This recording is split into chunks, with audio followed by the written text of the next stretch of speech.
चलो किताब निकालो बाबू, समांतर श्रेणी एक्सरसाइज 5.4। क्वेश्चन को पूछना है। किताब यहाँ किताब छोटा था, लिख रहे। चलो कहां तक बताए थे हम कल?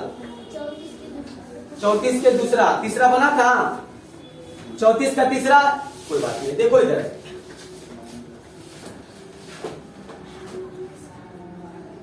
प्रश्न पढ़ो क्या कह रहा है। बंद करो सब। अब कह रहा है किसी एपी के प्रथम 6 पदों का योग कितना दिया हुआ है? 42। कोई एपी है, उसका प्रथम 6 पद का योग कितना दे देगा? यानी S6 बराबर 42। आगे पढ़ो। इसके 10वें और 13वें पद का अनुपात 1:13 है। कौन कौन पद का अनुपात दिया हुआ है? यानी T1 अनुपात 10वां है ना, T10 अनुपात T कहाँ है, T30 है। कितना दिया हुआ अनुपात? 1/, यानी 1 अनुपात कितना हो गया? 1:3। यही है ना। तो कह रहा है एपी का पहला और 13वां पद ज्ञात करें। Any problem? तुमसे पूछा जा रहा है पहला और 13वां पद, यानी T1 बराबर भाट और T13 बराबर भाट, ये पूछा जा रहा है। लेकिन दिया हुआ है, देखो 6 पदों का योग दे दिया कितना? 42। 10वां पद 30वां पद का अनुपात 1:3 है। कोई बात नहीं, बिल्कुल आसानी से बनेगा। बताओ तो जरा S6 का फॉर्मूला क्या लिखेंगे? यानी n/2 to n/2, तो n का मान कितना हो जाएगा? 6। 2a प्लस n का मान कितना हो जाएगा? 6 - 1 into d बराबर कितना? 42। इसको हल कर लेंगे तो कितना आ जाएगा? ये 3 2a प्लस क्या d 5d ना, 59 नहीं पढ़ना इसको, 5d बराबर कितना? 42। इसको देखो गुना में इधर आके भागा होगा। बोलो कितना बार में कटेगा ये? 34 42 में होता है, बराबर कितना? 14। समीकरण नंबर 1। फिर आ जाओ पुनः। क्या कह रहा था? पहला पद 10वां पद और कैमा पद 13वां की 30वां था। 30वां पद का अनुपात कितना है? 1:। अच्छा, इसको हम ऐसे करके लिख सकते हैं, T10/33 बराबर 1/3 लिख सकते हैं कि नहीं? अच्छा बेटा, T10 का फॉर्मूला a प्लस d और T30 का formula a plus d, 29d होगा बराबर कितना? 1/3। तिरछा गुना करने आता है? बोलो ये इसके साथ गुना होगा तो यानी 3a प्लस नुतिया और ये गुना होगा a प्लस d 29d। अब बोलो तो कुल के हम उधर ले जाओ या कुल के इधर ले आओ, किधरों कर दो? तो बताओ, हम जो कर रहे हैं कुल के उधर कर रहे हैं या इधर करो? किधरों करो? इधर कर लेते हैं। इधर लिखा हुआ है 3a प्लस 27d और इधर आएगा तो माइनस क्या होगा? a और माइनस क्या होगा? 29d और बराबर में क्या बचेगा? 0 नहीं बचेगा। घटाओ इसको, ये क्या आ जाएगा? a में से 3a में से गया a तो कितना? 2a घटेगा तो बराबर क्या चीज? 0। बोलो 2 कॉमन ले लो तो ये माइनस क्या हो जाएगा? बराबर क्या चीज? 0। ये गुना में उधर जाएगा तो भागा में तो क्या हो जाएगा? 0/2 यानी क्या चीज? 0। समीकरण नंबर 2। 1 और 2 को देखो और बेहिचक हल कर दो तो लिखेगा समीकरण 1 एवं 2 से, क्योंकि हल करने के लिए 4 विधि जाना है 2 चर वाले रैखिक समीकरण के। 2a प्लस 5d बराबर कितना? 14 और a माइनस d बराबर कितना? 0। आप बताओ तो जरा क्या करेगा? देखो जोड़ेगा। पहले तो देखो बराबर है कोई, पहले तो बराबर करना। किसको बराबर करना चाहता है? a को कि d को? d को बराबर कर दे। d को बराबर करते तो बेहिचक आसान हो जाएगा, क्योंकि 5d हो जाएगा और चिन्ह भी अलग अलग हो जाएगा। तो क्या करेंगे? चिन्ह अलग रहेगा तो क्या लिखेंगे? जोड़ने पर। तो 5 या 2 1 7 है। आई दोनों क्या हो जाएगा? खत्म नहीं हो जाएगा, क्योंकि 5d खत्म। आइए बता, गुना करेंगे 0 हो जाएगा, बराबर कितना आएगा? झुक के 14। बोलो तो a बराबर कितना हो जाएगा? 14/7 कितना आ गया? 2। a का मान 2 निकल गया। किसका मान चाहिए? d का मान। तो लिखेंगे a का मान समीकरण कहाँ रखने पर? एक में रखने पर। एक क्या चीज है बताओ? 2a प्लस 5d बराबर कितना? तो 2a का मान कितना लाया? 2 प्लस 5d बराबर कितना? 14। ये हो गया 2 दूनी 4, 5d बराबर 14, प्लस में उधर जाएगा माइनस में, यानी 14 माइनस 4 तो 5d बराबर। इसलिए बता दो तो d बराबर कितना हो जाएगा? 10/5 कट के कितना आ गया? तो एनी प्रॉब्लम? हम बोले थे एपी का कोई भी पद निकालो कि क्या चीज का जरूरत पड़ेगा? एक ए का और दूसरा क्या चीज का? तो आ तो गया है, अब लिखेंगे अब, यानी इसलिए जो मान निकालना है कहना पर पहला पद, तो पहला पद के फार्मूला a प्लस 0d, यानी ये खाली नहीं हुई ना, तो ये का मान कितना है? तो काम खत्म हो गया। इसके बाद कहना पर तिरामा पद, तो ये प्लस क्या डी? 12d। तो बोलो a का मान 2, 12d के मान भी 2, 2 प्लस 12 दूनी 24, 24 से 2, एक आंसर ये और एक आंसर ये। काम खत्म नहीं हो गया? ध्यान से समझो, तुम्हें दिया हुआ था एपी के 6 पदों का योग, तो 6 पदों का योग से मैं एगो समीकरण निकाल लिया, निकल गया।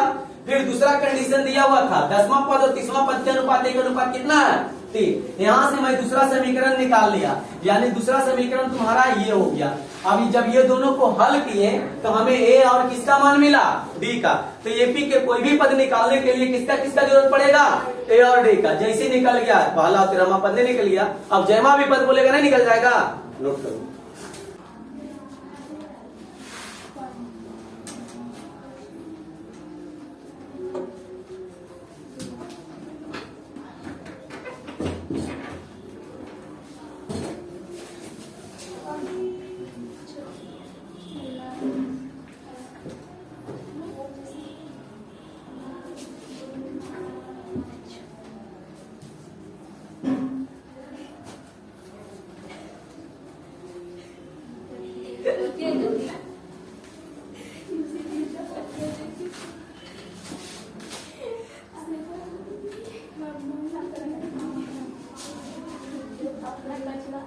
अब देखो तुम लोग समझो, तुम लोग को जो पढ़ना था एग्जाम के दृष्टिकोण से एपी से बस इतना ही प्रश्न को ज्यादा रिवीजन करना है, ज्यादा नहीं करना ताकि व्यर्थ टाइम जाए।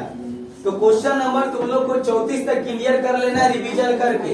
इधर बनेगा तो भी बढ़िया, नहीं बनेगा तो भी बढ़िया। चलो आगे पूछो, हम क्या नंबर बताएं 34 के बाद? हमें नहीं पता, ऐसा वो लोग बोले कि हम लोग बात कर जाते हैं। गजब, लाइट कटा हुआ तो गर्मी तो लगेगा। देखो ऐसा करना है, तुम लोग को बता देते हैं। इधर 34 के बाद 48 तक जो क्वेश्चन है, सुना ध्यान से, 48 तक जो क्वेश्चन है तुम लोग बनाना। अगर बनेगा तो बढ़िया, नहीं तो पूछना, बताएंगे हम अगला दिन यानी नेक्स्ट क्लास के दिन कोऑर्डिनेट स्टार्ट करेंगे। और इधर तुम लोग को कुछ बनाना या मत बनाना, ये लास्ट में देखो किताब खत्म हुआ रहता है तो क्वेश्चन रहता है ये वाला इतना जरूर प्रश्न बनाना। 28 को तुम्हें रहेगा शॉर्ट और ऑब्जेक्टिव रहेगा 32 को है, यानी टोटल क्वेश्चन इसमें 60 को हो गया। इसलिए बढ़िया से बनाना। इधर हम सबसे पहले आगे तुम लोग को बताते हैं क्वेश्चन नंबर दीर्घ उत्तरीय से 46 नंबर 12-13 को क्या? अब जय को है पुराना किताब होगा, नया में जाते हैं। देखो 46 नंबर प्रश्न पढ़ो। करा प्रथम वर्ष एक आदमी किया इतना रुपया है और अगले 9 वर्षों तक कितना रुपया प्रति वर्ष की दर से आय में वृद्धि प्राप्त होता है, तो उसके द्वारा 20 वर्षों में प्राप्त कुल राशि ज्ञात करें। देखो कोई आदमी है, कोई व्यक्ति है, वो वेतन स्टार्ट किया अपना वेतन कितना पे? 3 लाख। देखो 0% गिनते जाना, 2 2 4 5 इतना लाख पर क्या हुआ? 2024 में नियुक्त हुआ। अगला साल यानी 2000 में 25 में इसका वेतन 10,000 बढ़ जाता है, तो कितना हो जाएगा? 3 लाख 10,000 हो गया ना। फिर अगला साल यानी 2026 में बढ़ जाता है 10,000, तो कितना हो जाएगा? 3 लाख 20,000। जीरो देखो छूटता है बार बार, तो इसी तरह से बढ़ते जाता है। इसको कहना है 20वां साल तक। कैमा साल तक? 20वां साल तक कुल का योग निकालो। तो सबसे बोलो पहला साल का मान कितना हो जाएगा? कितना हो जाएगा इसका? 3 लाख 2 2 4 5। इसके बाद सीडी यानी सब जगह का अंतर कितना हो जाएगा इसका? 10,000। ठीक हो गया ना। अब बताओ इस तरह से हमें बोल रहा है 20 साल के योग, तो 20/2 2a plus n minus 1 into D, तब 20 घट के कितना आया?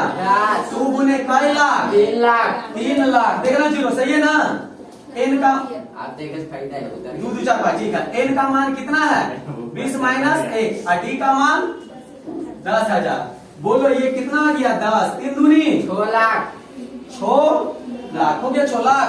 ये घटेगा कितना आएगा 19 गुने 10,000 यानी 4 जीरो बैठा देंगे। अब बताओ इसको जोड़ो कितना आ जाएगा ये 7 9 4 जीरो आई ना। अब बोलो इसे 10 से गुना कर देंगे कितना आ जाएगा 7950 7 9 2 2 4 5 जीरो आंसर। इसमें पूछता बस जोड़ने उड़ने में दिक्कत नहीं करना, लड्डू वाला ढेर है उसमें दिक्कत होगा। तो बता ये जो व्यक्तिया ये था ये 20 साल में कितना कमा लेगा 79 लाख 79 लाख। बड़ी आगे क्वेश्चन देखना है तुम लोग। इसी तरह से क्वेश्चन नंबर 47 है, कितना है समझो 47 में एक आदमी अपने कर्ज अदायगी 100 रुपया मासिक किस्त से शुरू करता है। यदि मासिक किस्त 5 रुपया वृद्धि करता जाए तो 30 किस्तों में कुल कितना चुकाएगा। देखो समझो ये लड़का 100 रुपया से मासिक किस्त शुरू करता है। समझो मान लिया जाए ये जनवरी महीना, कौन महीना जनवरी महीना में किसी को 100 रुपया मतलब पैसा लिया होगा तो दिया होगा 100 रुपया।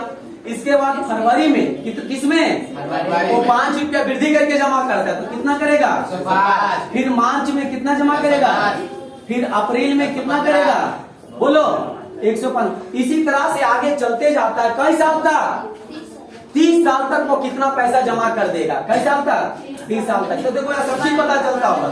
ए का मान डी का मान 5 और एस 30 का मान पूछ रहा है यानी 30 का योग। तो मौखिक एक देखो ना जरूरी नहीं है कि ऊपर क्लास का n बटा 2 2a plus n minus 1 into D.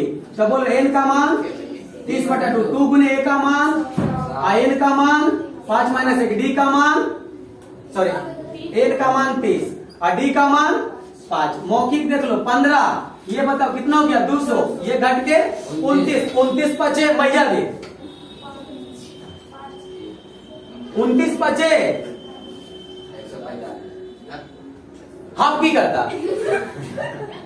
अब इसको जोड़ेंगे तो कितना जाएगा 345 होगा रे 345। इसको मल्टीप्लाई कर लेंगे उतना पैसा ही जमा कर लेगा। जल्दी बता 345 गुने 15 कितना आएगा 345 गुने 15 कितना आएगा 15,450 5 पचे 25 4 पचे 20 2 22 पंतिया 15 दू 15 दू कितना हो गया 17 5 4 3 5 7 7 4 11 3 4 5 51 कितना हो गया यानी वह इतना पैसा जमा कर देगा।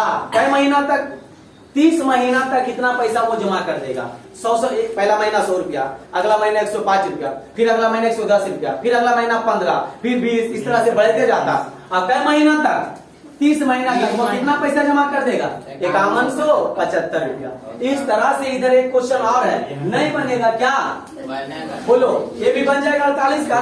किसी बहुभुज के अंतः कोण समांतर श्रेणी में है उसका न्यूनतम कोण 75 डिग्री तथा आधार इतना है तो बहुभुजों में भुजाओं की संख्या ज्ञात करें। कोई बात नहीं है इसको नहीं बनेगा बनाएंगे लेकिन याद रखना कल हम तुम लोग को कोऑर्डिनेट स्टार्ट कर देंगे।